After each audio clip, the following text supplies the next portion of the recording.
So we'll just start then, I think. So you'll see, apart from the kind of the deliberately wrong date, there's another word on that first slide that I'll draw out, and that's, I guess, the word emerging. So we are tentatively framing this as an emerging approach to profiling, to learner profiles.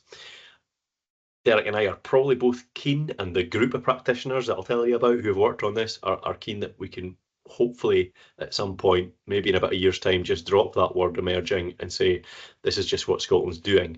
But that's only going to happen if we get the tools right, if we get the approach right, if it adds the value for children and young people that we hope it does, if they give us the feedback that this is useful for them, if the practitioners and people like you who are motivated to join a call at 6 o'clock and talk about this stuff are up for giving us their kind of reflections, so we can continue to iterate and evolve this approach and make sure it is doing what we want it to do.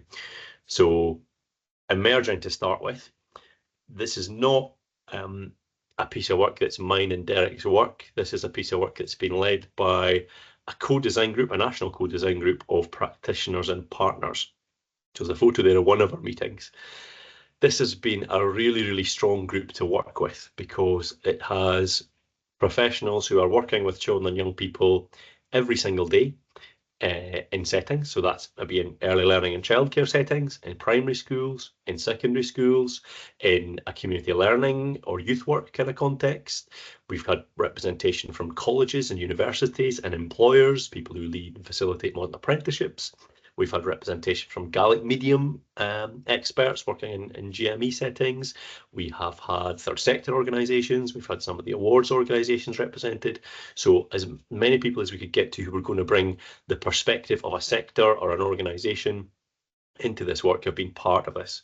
And that's meant that every step of the way it's been informed by really practical things and insights about how this plays out day to day with children and young people. So that practitioner group have led the work.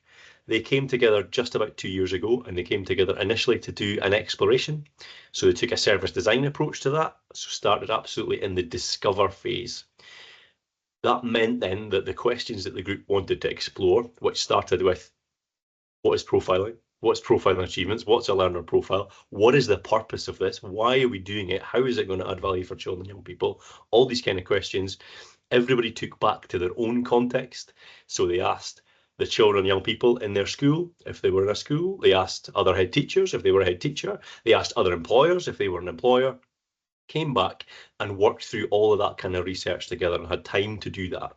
They spent time exploring really innovative practice that they had either led themselves or knew about from within Scotland. They looked internationally, worked with an organisation like Rethinking Assessment, who are based down south but work across lots of countries, looked at places like Australia, where a profile is mandatory, 50% of universities accept that as a credential, all those kinds of things to kind of come up with the set of recommendations and agreed thinking that should shape this work in Scotland for the next wee while. And lots and lots of recommendations, but the overarching kind of message was this one on the screen, that we really need a national approach to this. Now, the group explored what they meant by that kind of national approach, and I think any approach to this work has got two aspects. And they developed working definitions of things like achievement, but also working definitions of what we mean by profile and profiling. So a couple of those working definitions are on the screen for you just now. Everybody in this group agreed that all the things on the left-hand side of the screen, really rich opportunities that help children and young people see their skills develop and see their skills really explicitly, conversations with youngsters that help them to pause and reflect on what they're learning, reflect on what they're good at, think about what they might want to get better at, set targets, all that kind of stuff, all the human stuff, much, much more important than the thing that you use to capture or keep it in. But the fact that we didn't have a thing that everybody in the country could use, that was free, that could follow a learner as they moved through their journey from 3 to 18 and beyond, even if they stayed in the same community. But as lots of children and young people we know move between schools, move house, they move between authorities, nothing that could kind of last or stay with them. At the same time, the group were doing all this work and kind of exploring practice and coming up with their ideas.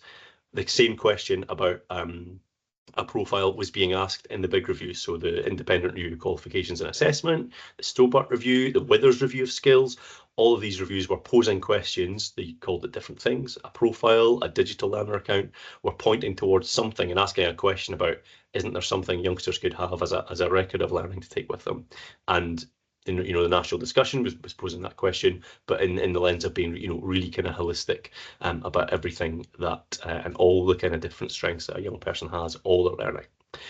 So the group then, because this was about a year ago and we were in a really they were quite fired up to do kind of ambitious blue sky thinking, started to develop, if we were going to develop a profile or a digital profile, or at least sketch out what we'd want in one, what we want to see. Again, because the group was really kind of varied in sort of, diverseness of settings that people were working in, they spent time looking at lots of different tools that are out there. They spent time exploring things people were already using, they'd bought in as a school, or the authority were paying for, or had stopped paying for, those kinds of things. The group kind of agreed there wasn't really any one thing that was meeting the needs of children and young people as they moved 3 to 18 and beyond. There wasn't any one thing that was meeting all the needs and kind of things and aspects of Scotland's curriculum framework. So set about developing their own ideas, as well as being really mindful of being informed by the kind of practice and the lenses they were bringing to the room as adults. The group paid attention to the fact that previous attempts at this, and there have been a number, but previous attempts had either been quite clunky and needed a lot of kind of clicking and stuff to set them up at either individual level, or maybe where a school was doing something really well, it relied on one teacher in that school being really good at Google Slides, being really good at OneNote. Generally, most of the things that people had tried before or been sort of kind of looked at as potential national solutions had been, quite heavy on text boxes, quite heavy on lots of writing, generally lots of text boxes that were, maybe kind of designed by a bunch of adults, but not really engaging with children and young people at the start around what they'd want in a profile.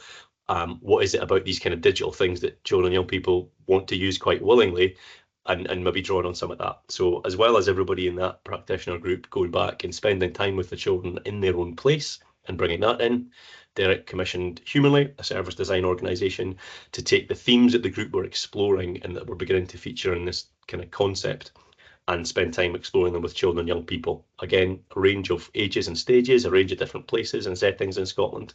The result being that we've got loads of drawings of kids' designs of their profiles, hours and hours of video footage, just, brilliant things of kids talking through their designs, what they'd want in a profile. Lots in that you'd expect of the kind of digital world kids live in, like skins and streaks and badges and personalization, lots and lots of really good things about their learning and reflections on what helps them to learn and helps to have that, that real kind of aspiration of having all my learning all in one place and how they want to go about doing that. So that all kind of factored in. The group spent time, really, as were kind of the more people that they asked, the more ideas they got about the kinds of things this could do, and you could have 100 different purposes for this. Some of these kind of reflections helped the group kind of steer that thinking. So there was a really common reflection from lots of people in the group and lots of people they spoke to about the need to have something that helps youngsters make sense of all the learning that happens for them in school and outside of school, and helps them do that kind of taking stock and understanding where I am in my learning and where I'm going next. A really strong message from employers that anything you can do to help young people be able to talk about their strengths in language that's recognisable to employers was a really kind of common reflection. And again, from lots of different ages and stages, but summed up there by that college lecturer who was talking from a recruiter's perspective about just seeing again and again a big gap between the skills that we know young people have, but their seeming inability to talk about them or be able to evidence them or talk about how they developed them or their distance travelled or those kinds of things. So these kinds of things prompted the group to settle first and foremost on the core purpose of profiling or having a learning profile being about an individual youngster and supporting them to develop an understanding of themselves, to know themselves, to be able to develop over that period of time, over their learner journey, with progressively less support, those skills of being able to tell their own story, who they are, where they are in their learning, what they can do, what their strengths are, where those strengths have come from and their kind of distance travelled in particular skills or attributes, where they're going next. Absolutely tied up with knowing themselves as a learner, absolutely tied up with influencing and owning their learning, absolutely tied up with helping plan the next stages of the learning. And that might be planning the next stages over the next 4 weeks in primary 6 as we explore a project together, or planning the next stages of learning around course choices and learner journey planning, making up choices for the senior phase, or planning the next stages as you prepare to move from school into a different destination.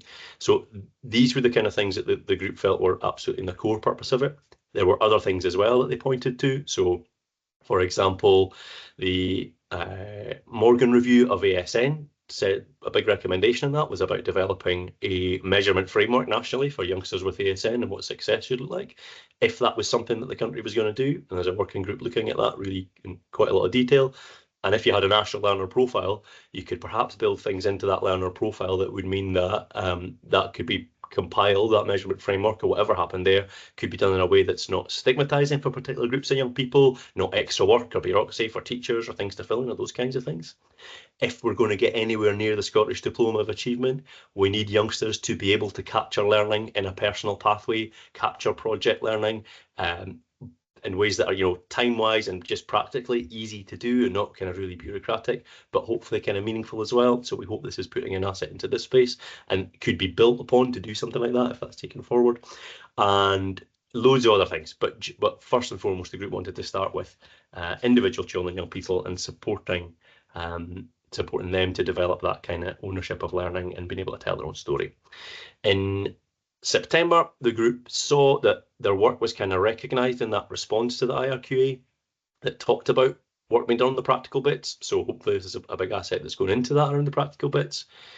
Just also drawing this out here as well, because sometimes in education you can have things that are top down, but there's not necessarily maybe the practical thought given. Sometimes things can be bottom up, but not have that kind of top bit. It's quite unusual that we have something where practitioners and partners are given the time to work through all the practical things, think together around all the issues about why this is important and what happens when you try and do it on a Tuesday afternoon in primary 6 or in a really meaningful way in S2 and work through all of that. So you've got the practical bit with teachers doing that and practitioners thinking through all the kind of possible lenses, and children and young people user research at the start and testing every single part of it, and then also having a kind of top level commitment as well to say that the national organisations in Scotland will continue to work on this and continue to work on it in partnership with our practitioner group, in partnership with children and young people, and that might be the children and young people that you help us, that you're working with and you're thinking about as we're going through this tonight. So where we got to a year ago, just exactly 12 months ago, was the group having done a really huge amount of work on developing this concept or blueprint or what they'd want to see. That's this long. It's really, really ambitious about a learner profile that is genuinely 3 to 18 and beyond, and enacted really meaningfully for every youngster. And it was absolutely developed as if money was, no object, if we had an endless budget. We didn't have an endless budget. We didn't really have any budget, but what we did do was identify a fantastic opportunity where Skills Development Scotland were saying, we have this platform called My World of Work. It is used in every single secondary school in Scotland. Primary colleagues are mostly aware of it. Adults and practitioners who support children and young people in a variety of ways where children and young people are not doing all their learning in school are aware of it. So there's an opportunity here to do something. It's going to be completely rebuilt. Therefore, there's an opportunity to take the main things and the main key features that the group were working with and build those into the next generation of My World of Work. So that's where we were 11 months ago. That's been developed, and what we've released, Derek will show you, we are calling an early experience phase. So these are the first release of practical tools. We went through the whole decision about, do we wait until everything is ready and this is the absolute best it could be and then release things? Do we wait until we've got the minimum viable product, the minimum collection of things that we think will start to add value? So that's what we're going with. It's only going to be added to and developed from there. We went through that kind of chat of, should we have, work with, 10 settings over the next 2 years as we continue to develop this? We've decided not to do that. We've got a number of settings who have said they're going to help us with really detailed, close feedback. We hope that everybody will help us with feedback in some way, but we've got a commitment from our research teams to engage on that between now and the summer. So we know that we're able to get the feedback from youngsters, but we think if this is here, it's absolutely as well having this released to everybody and everybody being able to use the bits that are there and know that they've got, I guess, a line in through calls like this, or through their organisation or authorities representative on the co-design group to be able to shape the next bits of what it looks like. So as this first release is here, and we're calling this the early experience phase, we're really interested in learning, how does this, in its current form, how does it add value to things like curriculum design? So if I can look at for example, a school leader and say who in primary 6, who in S2 seems to be accessing lots of achievements in sports or cultural things, or lots of kind of opportunities to stay away from home, and who's not, I can do something about that, and that's helpful information to me in curriculum design. How does it help add value around transitions, for example, from P7 to S1? How does it help add value if learning is beginning to look, I'm taking more project-based or a big question approach, so I don't have a class of 29 children generating 29 bits of writing that all kind of look similar. Youngsters are working in groups to generate lots of different kinds of rich evidence. How can the profile help in its current form, but also because there's a commitment to continue to develop this over the next couple of years, what else does it need? What was our best advice collectively about how it should evolve? We're also really excited to have some small tests of change because we've got some really helpful voices on the group who are college recruiters or college lecturers, or are working with people who do modern apprentices, or are for example, My Job Scotland, who have joined the group, who are saying we're really interested in doing some small tests of change around how this profile might enhance our kind of recruitment and selection processes. So we're starting with an initial release. I hope when Derek shows it to you in a few moments, you see things that you think are valuable. My guess is you'll be able to list immediately probably another 100 things that you want in there. I hope they're already things that the group are talking about, but it will be great to open up for a bit of discussion around that.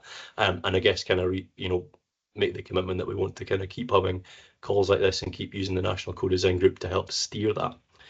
So that's the kind of background and the context. I'll pause there. Derek, do you want to put the next slide up, or are you going straight into a demo? Yeah, go for it. If you could, that'd be useful, I think.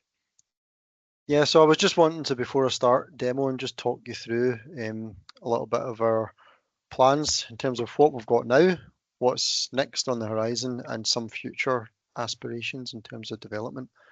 So you'll see here the early experience. Graham mentioned the achievements and profile.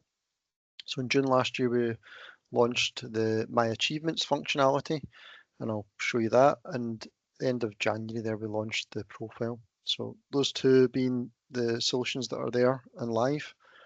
We're currently starting work on the next wave of solutions, where we focused really heavily on co-designing with young people and developing the solutions that were for the learner.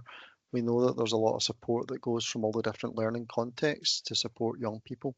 So we are looking at, for the first time, being able to connect up educators with learners on My World of Work, something we've not really done before, so that an educator will be able to invite young people to a group. So that could be maybe through a QR code or a 6-digit code. That's something we're exploring at the moment. Giving that out, and then a young person can join the group. From there, the educator will be able to get an overview of the young people that are in their group, the learners that are in their group.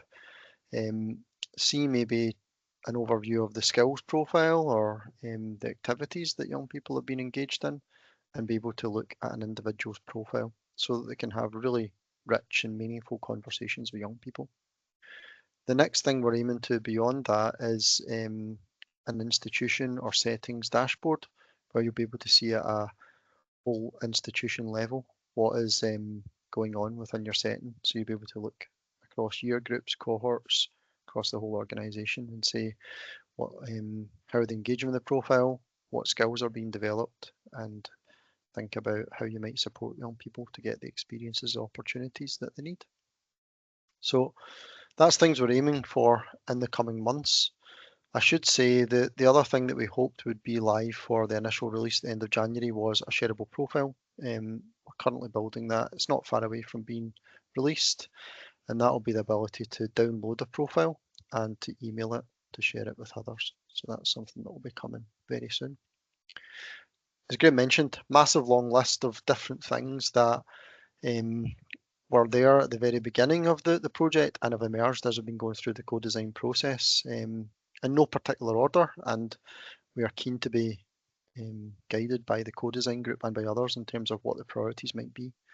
But we've heard digital badges are really important, micro-credentials, where for bits of learning, you might get badges and a lot of information associated with them. We're seeing a few different organisations creating badging solutions like Duke of Edinburgh, Scouts and others.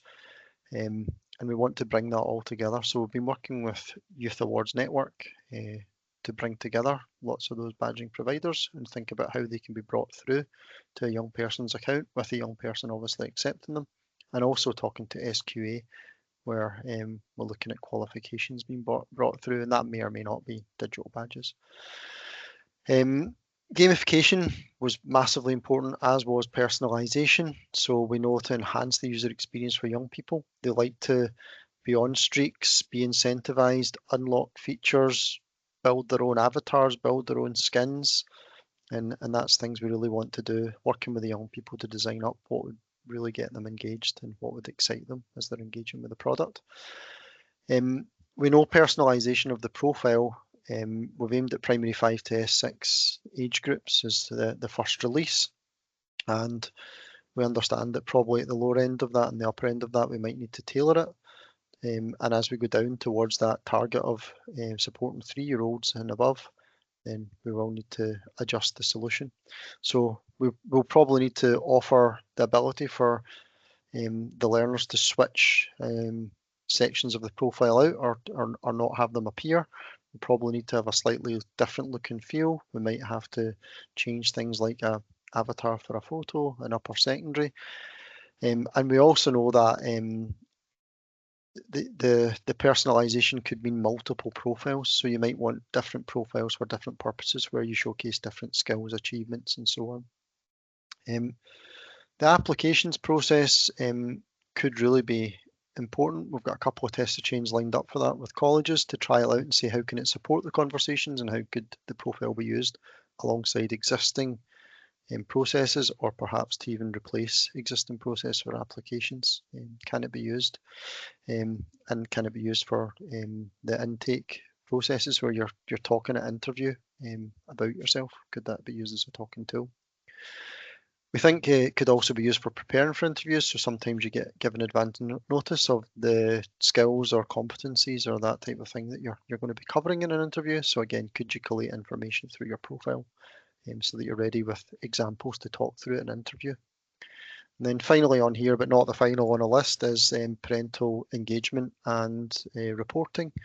So we know that parental reporting could probably be enhanced. We've heard, as we've been going through the co-design, that the profile tool could really lend itself well to give a rich view of what the young people are doing from all the different settings and give parents and carers a real understanding of what their children are doing. So that's something we're keen to explore, and that could be on a more ongoing basis as opposed to periodically. So I shall just share my screen. And if you bear with me, my word of work should be there. Good. So my word of work was relaunched in June last year. My achievements came first from the profiling work.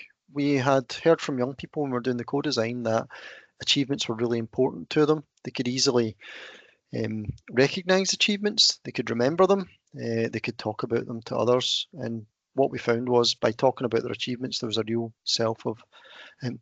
sense of self-pride and worth that was coming through from young people talking about their achievements. So we've started with the achievements, and then, as I say, the profile came end of January.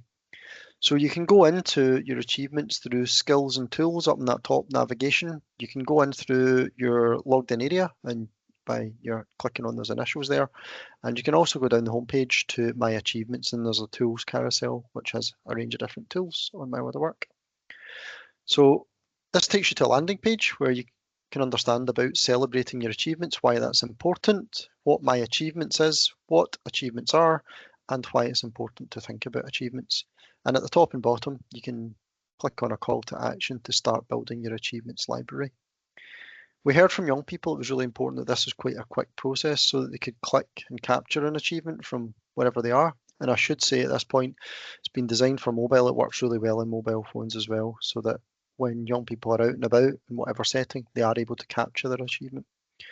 So You can enter in the title of an achievement. So I'll put in mountain bike. If you're not sure what an achievement is, you can see some examples of it, and we've tried to make them quite varied and from non-traditional settings, I would say, just so that you can see that an achievement can be anything that you think is an achievement. Doesn't matter particularly what anyone else thinks. If it's an achievement to you, then you can add it. You can upload an image, and you can select an image to add. So I can pick an image and I can move that around a little bit to fix it as I want, and I can save that and I can change it. It's optional to add an image, don't have to add one. It's also optional to add a short description as well, and we heard from young people that was really important, just to remind them what it is they did, what they achieved, and anything they learned as they went through that achievement. So short description, 300 characters, and again, it's optional. We've heard a couple of bits of feedback and through the co-design that it would be really useful if we could add a video. So that's something we're going to look into in the future, and that would really help for certain types of activity and achievement.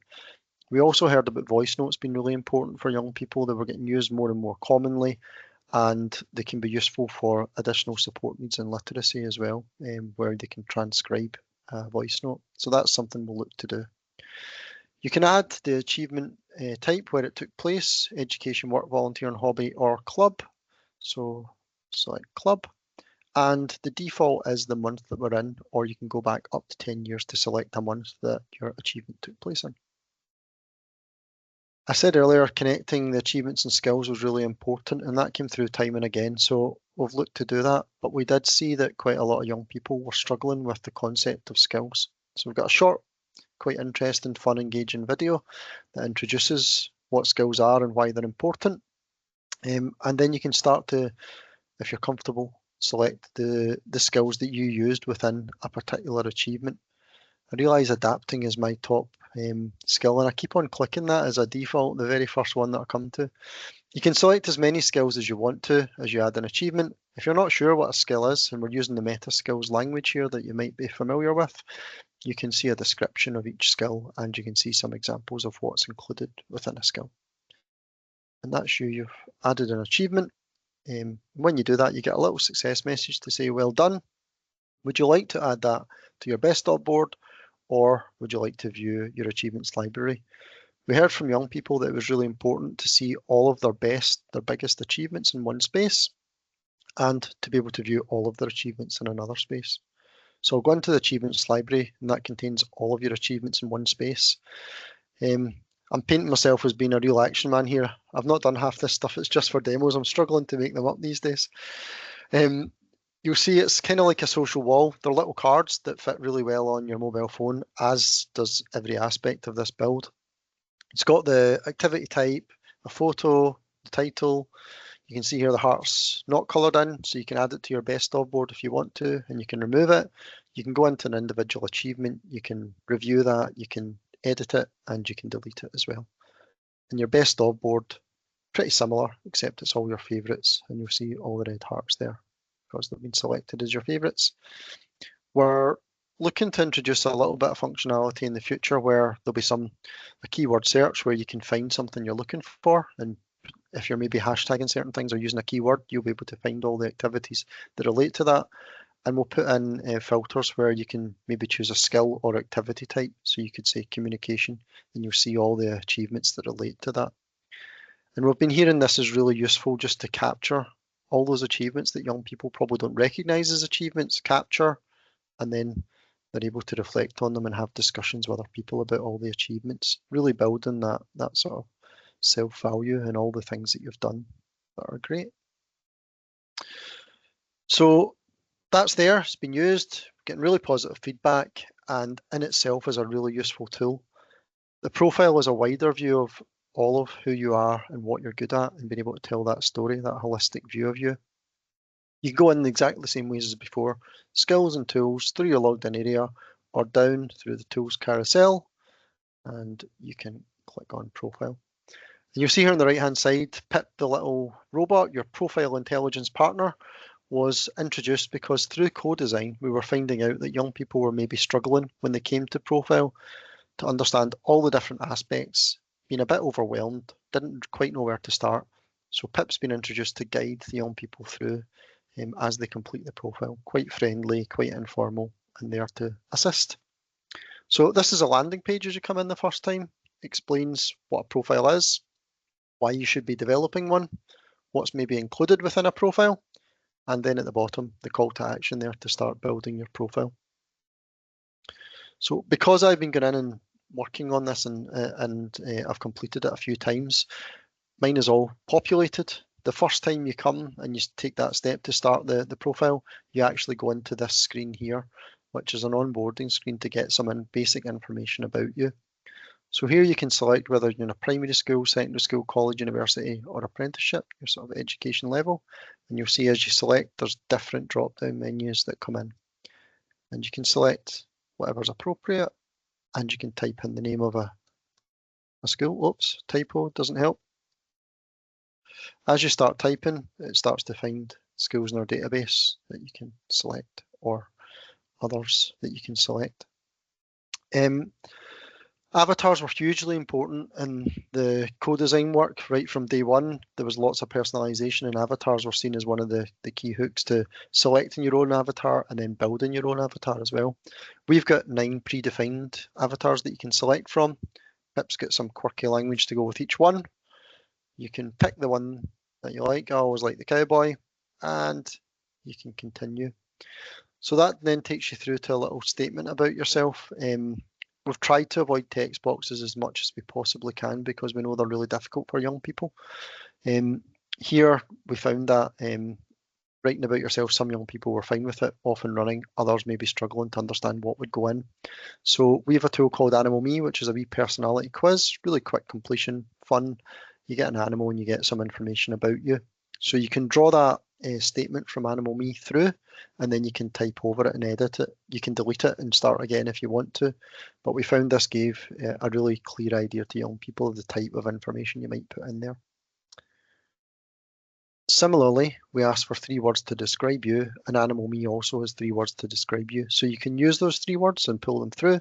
You can delete them. You can type in 3 words yourself. So whatever you want to do there is the 3 words to describe you. And that's your first little bit of information with your avatar, name, school, year group, statement about you, and the 3 words to describe you. And Pip encourages you then to continue on and complete your profile. And that's the point where all the different widgets that you see in front of you there open up and you get access to them. Pip says that you can do them in any order and encourages you to do them in your own time. So I'll go through them one by one and just demo them. So you'll see here goals and ambition is here. If you have multiple goals and you can add multiple goals, you can go through and add to them. You can also mark a goal as complete, and then you have a suite of completed goals that you can access. So you can add a new goal, and if you go into add a new goal, you can type in. So I'll just say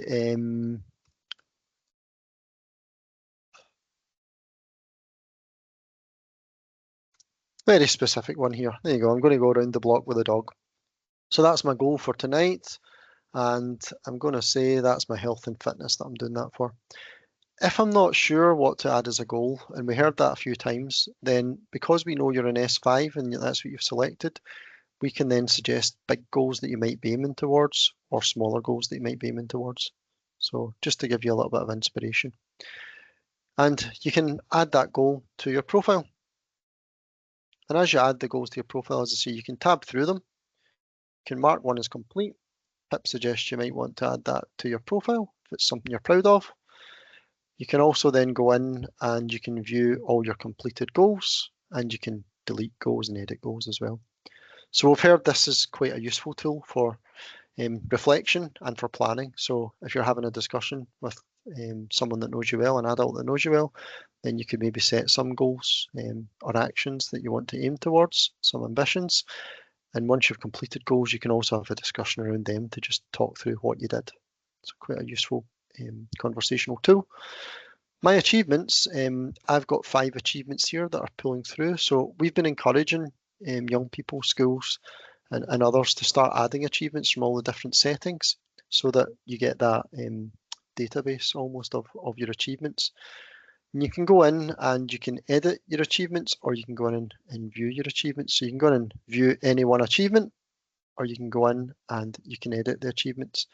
And there's two options the first time you come to this, and obviously as you go and edit it, it's the same kind of process. You can select achievements from your best of board and it pulls through the last 5 achievements on your best of board, or you can go through and you can select and deselect. So I've got 5 at the moment, but you can select the ones that you want to appear on your profile. So you can just scroll through and select them. And we've put a limit of 5 on that just now, and we're doing a little bit of testing around that. Qualifications, you can add your qualifications in. We're doing it without any databases powering this, so it's quite free text at the moment. We've done that deliberately so through testing. We want to make it an automated process where your SQA qualifications and your badges from a range of providers can be brought through. But at the moment, you just type in a little bit of information and save your qualification. It appears on the left-hand side. You can add as many as you like. And you'll see it's the same for an award, slightly less information for an award that you can add. You add them to your profile and build up those little cards and all the qualifications you've got. Personal values were hugely important. So we'd co-designed 10 personal values with young people. So you'll see I've got 3 selected. You can select the 3 that represent you best, and you can have a scan through them. Just click on them to select one, and you can click on it to deselect. You can select them on the right-hand side and deselect them on the left-hand side. So you can play around with those and select the cards or the values that you're happiest with and pull them through to your profile. We heard loads about skills. We saw lots of different approaches. What we heard quite often was that achievements and skills, it was really important that they went together. All the achievements you're doing, gaining, it should be building and developing your skills. So it was really important that the two went together. And it does help you if you're talking about a skill to have specific achievements that back them up. So you can go in and you can view your chart that you've selected. You can see here there's numbers against each of the skills. That's the number of times that you have tagged a skill as you've been adding the achievements. So you see there, I've tagged leading 12 times as I've been adding achievements. Suggests as it's one of the lower ones, that's maybe one I don't like using so much, or I don't use as often. Maybe I don't have opportunities to use. And then you'll see ones like communicating and adapting where there's higher numbers there. Maybe ones that I do enjoy using, or maybe I just understand them better. So this is really there as a talking tool for anyone that's supporting young people to have a conversation with them about the skills they're developing and maybe opportunities to develop skills further where they haven't been getting them. Young people told us they wanted to talk about what they love to learn about. So from all the different settings, what it is they like to learn about. So you can free type something in if it's not appearing anywhere in the list down below of the popular picks. You can select them from the popular picks. You can delete ones you've added and you can add more. So really quite an easy completion tool. Very similarly, we've got hobbies and interests. We thought this may have been covered through other sections, but young people said they really wanted a section on hobbies and interests. So we've done that. Again, free type in, deselect things that you want to remove from your list, add in others, and you can have up to 6 things as your hobbies and interests. And that appears in your profile. And that's the version 1 release. As I say, the shareable PDF that you can download and email is coming very soon.